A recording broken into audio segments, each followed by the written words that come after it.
সকালবেলায় ফজরের নামাজ পড়ে সাহাবায়ে কেরামদেরকে বললেন, সাহাবারা আমি স্বপ্নের মাধ্যমে দেখলাম আমি যেন উমরা করছি, চলো তোমরা পুটলা ফাটলা গুছিয়ে নাও, আজকে উমরা করতে যাব, আজকে মক্কায় চলে যাব উমরা করতে। মক্কায় যেতে যেতে যেতে কিছু দূর যাওয়ার পরে হুদাইবিয়া নামক একটা জায়গাতে আবু জেহেল দলবল নিয়ে এসে আটকে দিল বিশ্ব নবীদেরকে। আল্লাহর নবী বললেন, তার আগে অনেক ঘটনা আছে, ওই মক্কা থেকে ওই আবু জাহেলদের অত্যাচারে বিশ্ব নবীকে হিজরত করতে হয়েছে মদিনায়, এই ঘটনাতে আমি যাচ্ছি না। তো আল্লাহর নবী বললেন, উমরা আমাকে করতে হবে, তাতে যদি তোমাদের সঙ্গে আমাকে বৈঠকে বসতে হয় আমি বসতে রাজি আছি, একটা চুক্তিতে। তো চুক্তিতে বসা হলো, চুক্তিতে ওখানে লেখা হলো যে 10 বছর কোনো যুদ্ধ হবে না। আবু জেহেল বলল, এই কথা আমি মানতে রাজি, কিন্তু একটা শর্ত আছে। কি শর্ত? আমার মক্কা থেকে মদিনায় যদি আমাদের কোনো লোক চলে যে তোমাদের হাতে হাত দিয়ে মুসলমান হয়, ওই ব্যক্তিকে ফেরত দিতে হবে, আর তোমাদের মদিনা থেকে যদি আমাদের কেউ মক্কায় পালিয়ে আসে আমরা ফেরত দেব না। আল্লাহর নবী বললেন, রাজি আছি। সাহাবায়ে কেরামরা বললেন, হুজুর আমাদের বিরুদ্ধে যাচ্ছে। সাহাবায়ে কেরামদেরকে বললেন, চুপ করো, আমি রাজি আছি। চুক্তি নামায় মক্কার তদনীন্তন মক্কার সর্দারের নাম লেখা হলো আবু জেহেল, আর মদিনার যিনি সর্দার ছিলেন হযরত মুহাম্মদ মুস্তাফা সাল্লাল্লাহু আলাইহি সাল্লাম, তিনার নামও লিখতে হবে। পণ্ডিত পড়ার দুগাছি মিলে যদি চুক্তি হয়, 2 গ্রামের মোড়লের নাম লেখা হবে না? হবে না? কাফের বেঈমানরা বলল, আব্দুল্লাহ ইবনে মুহাম্মদ লিখো, মুহাম্মদ রাসূলুল্লাহ, এই রাসূলুল্লাহ শব্দটা যেন ওখানে না লেখা হয়, কারণ আমি মুহাম্মদকে আমরা রাসূল বলে মানি নাই। আল্লাহর নবী বললেন, আলী, আল্লাহর নবী উম্মত ছিলেন, পড়া জানতেন না, আলী আমার নামটা কোথায় লেখা আছে একটু দেখে দিতে পারবেন? আলী বললেন, হুজুর এই দেখেন আপনার নামটা। আল্লাহর নবী এইভাবে নিজ হাতে নামটা কেটে দিয়ে বললেন, আমার নামটা কেটে দেওয়াতে যদি দেশে শান্তি আসে, আমার নামটা কাটো, আগে আগে কাটো। তার আগে আপনাদেরকে মশলা জানতে হবে, ইসলামের এমন একটা জিনিস কেটে দিলে ইসলামেরও কোনো ক্ষতি হবে না, আবার দেশেও শান্তি আসবে। আল্লাহ রাসূল বলেছে ওই জিনিসটাকে কাটো।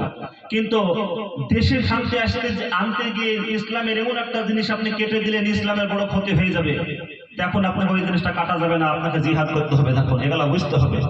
আজকে বাবরি মসজিদ, এই বাবরি মসজিদের এই বাবরি নামটা নিয়ে দেশে কিন্তু তোলপাড় চলছে, আপনারা জানেন তো নাকি?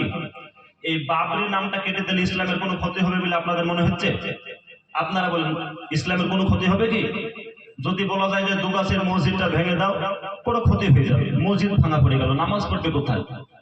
কিন্তু মসজিদের একটা নামটা যদি চেঞ্জ করতে বলা হয় তাহলে কোনো ক্ষতি হবে না, মসজিদ মসজিদে থাকছে, কিন্তু নামটা কেটে দিল।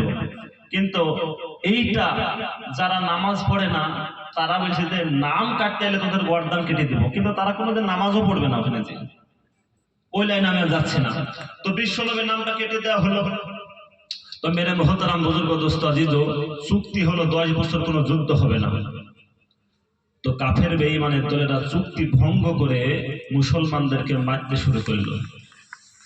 এখন আল্লাহ তাবারক তাআলা কোরআনে আয়াত নাজিল করলেন, ওই যারা মুনাফিক মুশরিক যারা চুক্তি করার পরেও চুক্তিকে ভঙ্গ করলো তাদেরকে বন্দী করো, তাদেরকে মারো। এটা আল্লাহ তাবারক তাআলা আয়াত নাজিল করে দিলেন। আর ওই আয়াতটা ওয়াসিম সরকার হারাম করে আওলাদ ও বলছে যে হিন্দুদেরকে সব মেরে ফেলতে বলেছে, বলছে কোরআনে ভুল আছে, কোরআন চলবে না। বাংলাদেশ থেকে আমি কোরআন লিস্টি, কোরআনে অনেক ভুল আছে, ওয়াসিম সরকার বলছে না? বলছে না? এর আগে ওয়াসিম রেজভী বলেছে কোরআনে আল্লাহর নবীর জামানায় থেকে নিয়ে বহুত বেঈমানের দলেরা এই পর্যন্ত কোরআনের ভুল ধরতে এসেছে, কিন্তু কেউ কোরআনের ভুল পায়নি।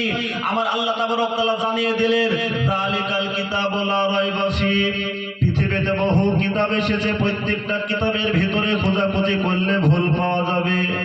যালিকাল কিতাবু লা রাইবা ফীহি, আমার এই কিতাবের ভিতরে কোনো ভুল পাওয়া যাবে না, কোনো সন্দেহের অবকাশ নাই। পৃথিবীতে বহু বেঈমান এসেছে, প্রত্যেকটা বেঈমান কেউ না কেউ আল্লাহকে অস্বীকার করেছে, নবীকে অস্বীকার করেছে, কিন্তু কেউ কোনোদিন বলতে পারেনি এটা মানুষের বানানো কোরআন। যারা বলেছে তারা প্রমাণ দিতে পারেনি, যারা বলেছে এটা মানুষের বানানো কোরআন। আমার আল্লাহ তাবারক তাআলা 1500 বছর আগে চ্যালেঞ্জ ছুড়ে দিয়েছেন, ইন কুনতুম ফি রাইবিন মিম্মা নাযালনা আলা আবদিনা ফাতু বিসূরাতিন মিন মিসলি ওয়াদউ শুহাদাকুম মিন দুনিল্লাহি ইন কুনতুম সাদিকিন। যারা তোমরা বলতেছো এটা মানুষের বানানো কোরআন, তোমরা এইরকম একটা কোরআন তোমরা বানিয়ে দেখাও, কেউ পারল না।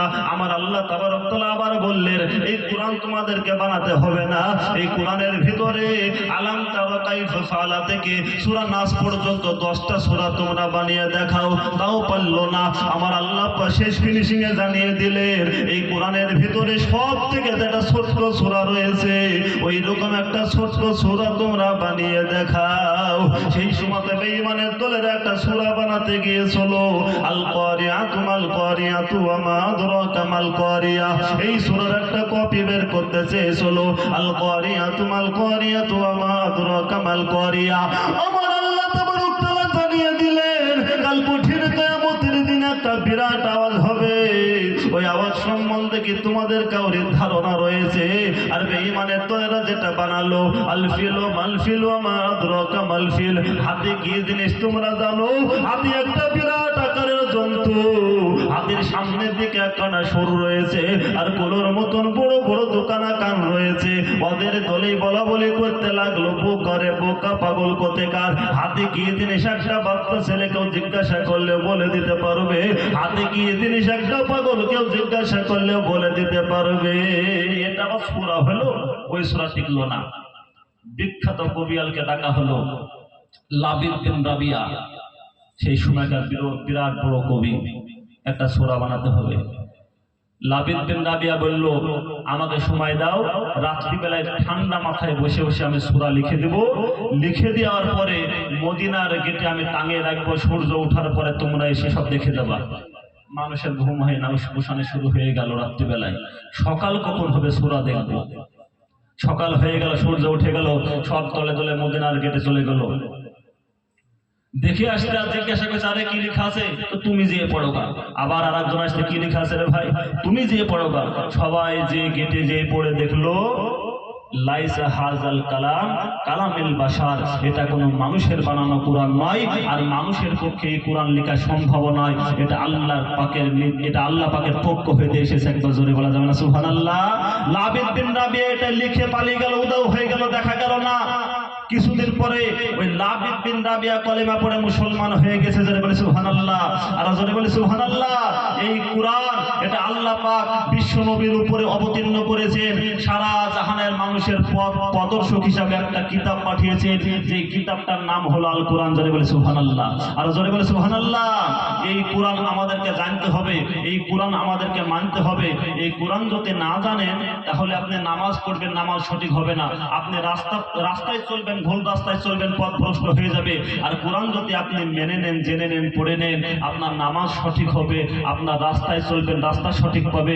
মেরে মুহতারাম বুজুর্গ দোস্ত আজিজ, আমরা সকলেই শিখব এবং আমাদের বাড়ির ছোট ছোট ছেলে মেয়ে এগুলোকে আমরা কোরআনের শিক্ষায় শিক্ষিত করবো। জোরে বলি ইনশাল্লাহ, আর জোরে বলি ইনশাল্লাহ। আপনার ঘরে ছেলে মেয়ের যদি কোরআন